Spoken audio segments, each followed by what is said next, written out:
بسم اللہ الرحمن الرحیم۔ یہ سوال پوچھا ہے حاصل پور ضلع بہاولپور سے جناب ایڈوکیٹ محمد صدیق صاحب نے۔ وہ پوچھتے ہیں کہ اخبارات، جرائد اور میگزینز میں بے تحاشا طور پر اللہ تعالیٰ کا اسم گرامی لکھا جاتا ہے، اور اگلے ہی دن وہ اخبار پرانا ہو کر ردی میں یا تنور پر یا کریانے کی دکان پر پہنچتا ہے، اور وہ لوگ اسے مختلف مقاصد کے لیے استعمال کرتے ہیں جس سے نام خدا کا احترام ملحوظ نہیں رہتا۔ اس کے بارے میں رہنمائی کیجیے۔ جناب محمد صدیق ایڈوکیٹ صاحب، آپ نے جس بات یا جس مسئلے کی طرف توجہ دلائی ہے وہ انتہائی اہم، حساس اور نازک مسئلہ ہے۔ اخبارات میں قرآنی آیات یا اللہ تبارک و تعالی اور اس کے رسول پاک صلی اللہ علیہ وسلم کا نام مبارک ہے تو اس کو ادب سے رکھنا اور بے ادبی سے بچانا ہر اس شخص اور ہر اس مسلمان کی ذمہ داری ہے جس کے ہاتھ میں یا جس تک یہ اخبار پہنچتا ہے۔ لہٰذا ایسے اخبارات کو اگر کسی دنیاوی استعمال میں لانا ہے تو اس میں سے مقدس اسماء کو نکال لیا جائے۔ اب ان مقدس اسماء کو یا جن صفحات پہ یا جن کارنرز پہ وہ نام لکھے ہوتے ہیں ان کو کاٹ کر نکالنے کے بعد کیا کرے؟ بہت سی صورتیں ہو سکتی ہیں۔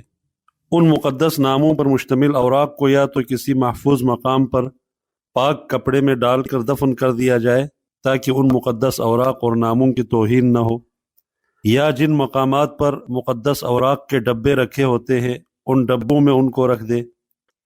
بہت سارے ایسے ادارے بھی کھلے ہوئے ہیں جن کے پاس ان مقدس اوراق کو احترام کے ساتھ محفوظ کرنے اور سنبھالنے کا انتظام ہے۔ ان تک ان مقدس ناموں پر مشتمل اوراق کو پہنچانے کا اہتمام اور بندوبست کیا جائے۔ کچھ اہل علم یہ بھی فرماتے ہیں کہ اس طرح کے اوراق کو کسی تھیلی میں ڈال کر اس میں وزنی پتھر وغیرہ ڈال کر دریا، سمندر یا کنویں میں بھی ڈالا جا سکتا ہے۔ اسی احترام کے پہلو کو مد نظر رکھ کر کچھ فقہا نے قرآن کریم اور اللہ تعالیٰ کے اسماء گرامی کو سکوں، محرابوں، دیواروں اور بستروں پر لکھنے کو مکروہ لکھا ہے۔ لیکن یہ بات بھی سمجھنے کی ہے کہ اخبارات بھی تو ہماری زندگی کا ہی ایک حصہ ہے۔ جس طرح ہماری زندگی کو اللہ کی یاد اور ذکر سے خالی نہیں ہونا چاہیے، اسی طرح اخبارات میں بھی لامحالہ قرآن و حدیث کی باتیں تو ہوں گی، اللہ کا نام گرامی بھی لکھا جائے گا، لیکن پڑھنے اور اخبار لینے خریدنے والے کی ذمہ داری ہے کہ وہ ان کے احترام کو یقینی بنائے۔ ایسا تو نہیں ہو سکتا کہ توہین کے خدشے یا مطلوبہ احترام کے نہ ملنے کے خوف سے اخبارات و جرائد میں اللہ اور رسول کی باتیں لکھی ہی نہ جائے۔ ہمارا اپنا کیا کردار ہونا چاہیے؟ کیا ہم اتنے گئے گزرے ہیں کہ اللہ کا نام لکھا ہوا نظر بھی آ رہا ہو اور ہم اس میں سموسے پکوڑے لپیٹ کر کسی کو دے دیں؟ کسی کاغذ پر ہماری دنیاوی کسی فائدے سے متعلق کوئی بات یا ایڈریس یا فون نمبر لکھا ہوا ہو تو ہم اسے کتنا سنبھال کر رکھتے ہیں۔ تو کیا ہم اللہ رب العزت کے نام والے اوراق کو اتنی دیر کے لیے بھی نہیں محفوظ رکھ پاتے ہیں کہ اسے کسی مستقل محفوظ مقام تک پہنچایا جا سکے؟ یہ جتنا نازک اور حساس مسئلہ ہے اس کے تناظر میں باقی تمام بہانے اور عذر کچھ حیثیت نہیں رکھتے۔ ایک مسلمان کو اس حوالے سے بہت ہوشیار اور رہنا چاہیے۔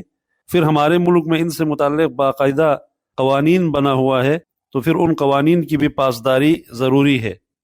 آپ کا دوسرا سوال کہ محمد صلی اللہ علیہ وسلم کے نام مبارک کے ساتھ مکمل صلی اللہ علیہ وسلم کی بجائے صرف صاد لکھنا، یا صحابہ کے ناموں کے ساتھ مکمل رضی اللہ عنہ کی بجائے رے اور ضاد، یا بزرگوں کے ناموں کے ساتھ رحمت اللہ علیہ کی بجائے صرف رے اور حا لکھنا، تو اس کا جواب یہ ہے کہ علماء، محدثین اور فقہاء کرام رحمت اللہ علیہ مجمعین نے ان اختصارات کے استعمال کو یا ان مخففات کے استعمال کو مکروہ قرار دیا ہے، جس سے اجتناب کرنا ضروری ہے۔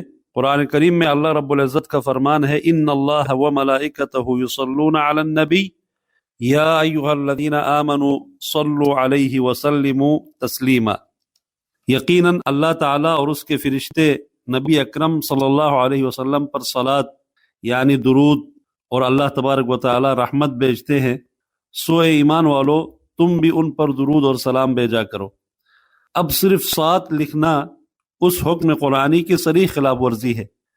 اسی طرح حدیث میں آتا ہے کہ رسول اللہ صلی اللہ علیہ وسلم نے فرمایا من صلی علی واحدہ صلی اللہ علیہ بہا عشرہ، کہ جو بھی شخص ایک مرتبہ مجھ پر درود بھیجتا ہے اللہ تعالیٰ اس کے بدلے اس پر 10 رحمتیں نازل فرماتا ہے۔ اب صرف 7 کا سیرہ لکھنے سے ہم اس عظیم فضیلت سے محروم رہ جائیں گے۔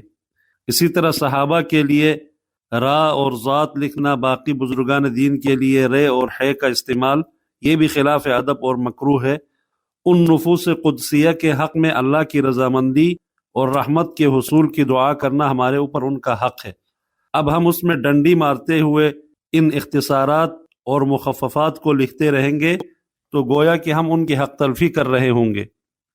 دوسری بات، ان کے حق میں دعا کو چھوڑ کر ہم خود بھی فرشتوں کی دعا سے محروم رہ جائیں گے۔ ہمارے دین میں اس صلاۃ و سلام کو باقاعدہ عبادت میں شامل رکھا گیا ہے، تو کیا ہم نماز میں بھی جو عبادت کا موقع ہے درود کی بجائے 7 کہہ کر آگے گزر جائیں گے؟ کسی خطیب کے منہ سے آپ صلی اللہ علیہ وسلم کا اسم مبارک سنیں تو صرف 7 کہیں گے؟ محدثین نے باقاعدہ طور پر اس بات کو مزید تاکیدی انداز میں سامنے لاتے ہوئے یہ لکھا ہے کہ ان دعاؤں کی بار بار کی تکرار سے ہمیں پریشان ہونے یا اکتانے کی ضرورت نہیں ہے، بلکہ اس کو مکمل لکھنے کے ساتھ ساتھ جب جب لکھا جائے زبان سے پڑھنا بھی چاہیے۔ جب آپ لکھ رہے ہیں اور آپ لکھتے ہیں تو پھر ساتھ پڑھنا بھی چاہیے، تاکہ اجر و ثواب کے ایک عظیم موقع سے ہم محروم نہ رہ جائے۔ لہٰذا ہمیں افضل اور بہتر کی جستجو کرنی چاہیے، نہ کہ جواز اور گنجائش ڈھونڈتے ڈھونڈتے ہم مکروہ چیزوں میں واقع ہو جائے۔ والسلام۔